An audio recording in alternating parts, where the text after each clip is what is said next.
இதை எண்ணி எண்ணி இயற்கையை வியக்கிறேன். எட்டாத உயரத்தில் நிலவை வைத்தவன் யாரு?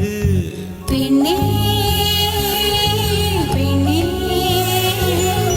பூங்காற்று அறியாமல் பூவை திறக்க வேண்டும், பூக்கூட அறியாமல் தேனை ருசிக்க வேண்டும். ஆனா உலகை ரசிக்க வேண்டும் நான் உன் போன்ற பெண்ணோடு.